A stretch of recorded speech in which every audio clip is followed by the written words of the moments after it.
Hello everyone, Charles Watts here, the Arsenal correspondent at Goal, joining you on Wednesday, which is of course match day. Big night ahead at the Emirates.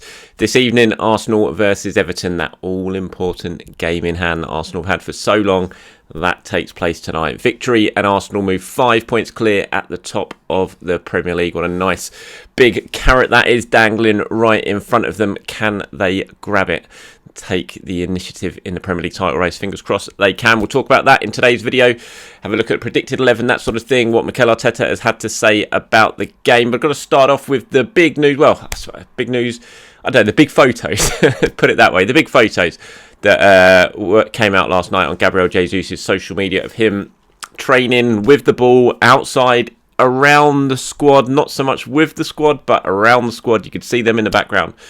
And another positive sign on Gabriel Jesus' imminent return. It's not happening yet. It's not full training yet, so don't get too excited. I think some people got a little bit carried away with those photos yesterday when you saw the Arsenal players in the background. They were there, he was around them, but he wasn't with them. He was training on his own, just stepping things up as he prepares to return to full training. It hasn't happened yet, so don't expect him to be on the bench or anything like that tonight. We're not at that stage, but just the fact he's out there, he's around the group is a great thing. It'll be brilliant for him after so long cooped up in the medical facilities or wherever he's been doing his rehab, to suddenly be out, walking out with the players, going onto the training pitches at London Colney together. Even at the moment, he'll be on his own with the fitness coach on the pitch next to the main squad.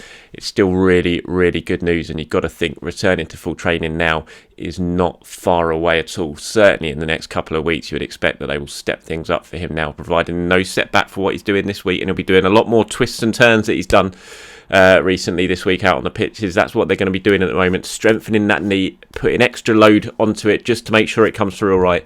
And once they sort of look at it for a few days, make sure they are happy with his progress, then it'll be the next stage. Then it'll be joining in with the squad. Then it'll be, contact training, that sort of thing.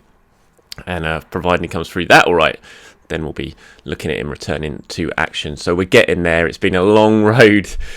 Arsenal have done fantastic in his absence, to be fair, but it's been a long road, hasn't it? And I think we all know that Arsenal are going to be far stronger when Gabriel Jesus is back. So that's really good news for them. Obviously too early for tonight, but still excellent news nonetheless. It's a big game tonight, Everton. Obviously, one of the three teams who have beaten Arsenal this season. Really awful performance from Arsenal. Probably, I'd say, their worst performance of the season. That and the Southampton game, the draw, and the win at Ellen Road, actually, at Leeds, when Arsenal weren't very good at all. That game, there's three probably the worst performances of the season. But the Everton one was really disappointing. Yes, Everton were fired up. They had the whole Sean Dyche first game bounce and all that. The atmosphere was unbelievable. And they played very well, but Arsenal were poor. They're going to have to play a lot better than that tonight. And you would hope they certainly will, given they are at home. And it's going to be a different Everton team. It's an Everton team that lost to Aston Villa at the weekend. They haven't got that new manager bounce anymore. And you would hope that Arsenal can find things a lot easier against them this evening. It's a big game. I think the expectations high. Obviously, Everton arriving. I think they've dropped back into the relegation zone after the defeat to Villa at the weekend.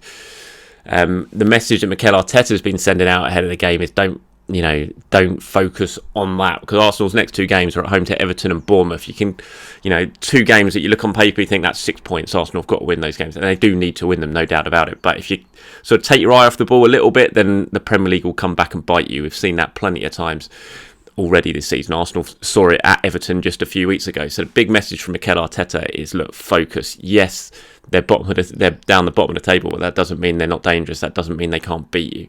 So he wants exactly the same sort of focus from his players tonight as he would get if they were playing Manchester City, Man United, Liverpool, or someone like that. This is what he had to say when he was asked about the fact that Arsenal now got a couple of games against the league's bottom sides coming up. He said, yes, it's an opportunity, but bottom or not bottom in the league, for me, it is not so important. We have had many experiences, and a lot of teams have had already this season experience with that against teams at the bottom. We can't take anything for granted. We have to earn the right to win that game, and that's going to be tough.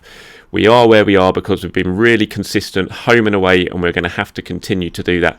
The home form obviously has to be excellent to give give you the best possible chance, and we are going to have to continue to do that. And Arsenal's home form has been very good. Since the turn of the year, they have slipped up a little bit at the Emirates. Obviously, the draw against the draw against Brentford, the draw against Newcastle, the defeat against Manchester City. Up to that point, they had been perfect at the Emirates. Not quite been the case in the last couple of months. So they need to get back to winning pretty much every single game. That's what they're going to have to do between now and the end of the season if they want to win that title. And the home form absolutely going to be key to that. It's quite interesting, actually. I saw a flash up on Twitter today that Arsenal's actually averaging more points away from home this season than they are at home, which is an incredible achievement, really. And when you compare it to Manchester City, Manchester United, it's really, really impressive what they've done away from home this season. It really is. They're just so consistent away and winning games constantly. And you always look at your home form as being the stronger of the two, but it's very, very close. But I think it's just on average they're averaging more points per game away than they are at the Emirates this season, which fair play to them. So if you can continue that, and they continue to win at home, then you think the title certainly will be coming to the Emirates. But let's not get carried away. Let's not get too far ahead of ourselves. You kind of look at the predicted 11 tonight, and I can't imagine there's going to be too many surprises unless it's injuries that we don't yet know about, which can happen. Obviously, it happened with Manchester City when Thomas Partey got injured on the day of the game, so we'll have to wait and see. But if there are no surprise injuries, then you kind of look at the predicted 11 for tonight, and I think what we're probably going to see is Ramsdale in goal, White, Saliba, Gabriel, Zinchenko, Jorginho, Xhaka, Odegaard, Saka, Trossard, Martinelli. I'm not sure we'll see Eddie Nketiah come back for this one. I think he'll probably stick with Trossard. I spoke about it on yesterday's video. I gave my reasons why, just because of how much Eddie struggled against Everton earlier in the season, against those big, powerful centre-backs who sort of dominated the central area, and Eddie's movement didn't really create too much space. When you look at how Arsenal played against Leicester, and you look at what Trossard did, and his movement is drifting out to the left, pulling centre-backs out of position, then Martinelli sort of running into that space that was vacated. I think Arsenal are probably going to get more joy playing like that tonight against Everton than they will if they've just got that penalty box striker in Nketiah.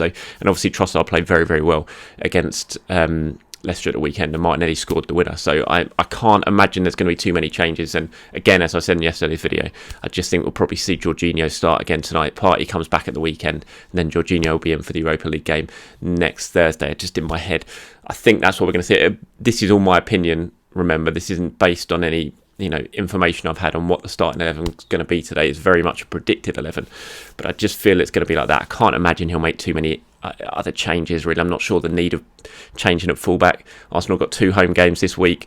It's not really much travel, so I'd just be surprised if he changes things up too much. I think we'll certainly see plenty of changes next Thursday for the Europa League away game in Lisbon, but I think for these 2 Premier League games, again, we'll kind of stick with the Premier League 11 pretty much that we've seen all season, barring Thomas Partey, who I just think probably better to give him another few days rest before bringing him back in the weekend for that game against Bournemouth. Everton-wise, no Calvert-Lewin, that is now confirmed, which I think is a pretty big thing for Arsenal, as I've spoken about before. I think they'll be happy about that. I think Saliba and Gabriel will be happy about that. And I think it will certainly limit the sort of options Everton have in terms of getting the ball out quickly and relieving pressure with a long ball towards the front line, because if it's not Calvert-Lewin there, they just haven't really got that physical presence. He can stand with his back to goal, we can win battles in the air with Saliba and with Gabriel. I think they might struggle a little bit, and I think Arsenal certainly should reap the benefits of that this evening. That's it from me. Short, sharp one today. I will be at the Emirates later on, so keep your eyes peeled for all the usual stuff from me. No TV coverage in the UK anyway of this match tonight, which is just baffling to the extreme. But there isn't, and so if you're in the UK and you can't find yourself a stream, not that I would ever advise you to do that, of course, then head over to my socials for all the live updates from the match and all the reaction afterwards. For what's hopefully, fingers crossed, is going to be another 3 points for Arsenal. If you're going to the game, enjoy it, sing, be loud, create a great atmosphere. I'll speak to you all tomorrow. Bye-bye.